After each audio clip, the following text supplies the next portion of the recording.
Tensions between the United States and Venezuela are rising as President Trump intensifies his narcotics crackdown, casting Caracas as a direct threat to U.S. security. History suggests that when Washington frames regimes this way, military action often follows. That precedent makes the current standoff combustible because sanctions and diplomatic isolation have not produced the desired outcome, and the language of military threats is becoming more explicit.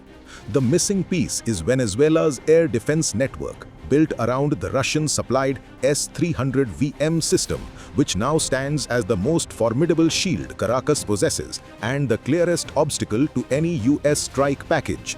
The S-300 is a long-range surface-to-air missile system designed to track and engage multiple targets simultaneously with precision. The Venezuelan variant can strike aircraft, cruise missiles, and even short-range ballistic missiles at ranges exceeding 200 kilometers, giving it reach across much of the country's airspace. Its radar architecture allows operators to monitor dozens of aerial objects at once, creating a layered defense that denies the assumption of uncontested skies on which U.S. strike doctrine depends. For U.S. Air Force planners, this means stealth aircraft, electronic warfare platforms, and precision strike packages would face a defense that complicates mission planning, demands suppression campaigns, and raises the political cost of intervention. The deterrent effect is not theoretical. In Syria, the deployment of the S-300 altered Israeli and U.S. flight patterns, compelling adversaries to adapt tactics even without confirmed shootdowns, and that history underscores the system's value. It imposes caution and delay, buying time for the defended state.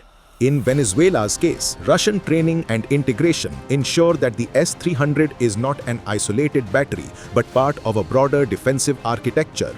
Radar stations, command posts, and electronic warfare suites make it harder to neutralize in a single strike, and this interoperability mirrors Russian doctrine, embedding Moscow's strategic footprint in the Western Hemisphere. Washington therefore views the system not just as Venezuelan hardware, but as a Russian tripwire, because any attempt to destroy it risks confrontation with Moscow itself. While the S-300 is the backbone of the current defense, discussions have circulated about the possible introduction of more advanced Russian platforms. The S-400 Triumph, already exported to Turkey and India, would extend Venezuela's engagement envelope, improve its ability to counter stealth aircraft, and further complicate U.S. planning. Even the S-500 Prometei, still in development, has been floated as a potential future option, promising capabilities against hypersonic weapons and low-orbit satellites, elevating Venezuela's defense posture from regional shield to a node in Russia's global deterrence architecture. These systems are not yet deployed, but the mere possibility of their arrival forces U.S. planners to factor them into long-term calculations, raising the cost of intervention further and signaling that Moscow is willing to escalate its commitment. The dynamic that emerges is one where Trump's narcotics crackdown rhetoric and military threats collide with the reality of Russian-supplied defenses.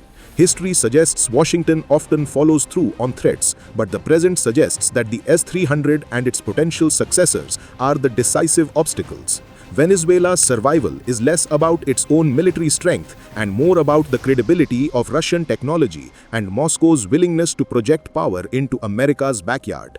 The Venezuelan skies are not just a national defense zone, but a geopolitical tripwire where the balance of deterrence is being tested in real time, and the outcome will determine whether U.S. pressure translates into another intervention or stalls against the hard edge of Russian air defense.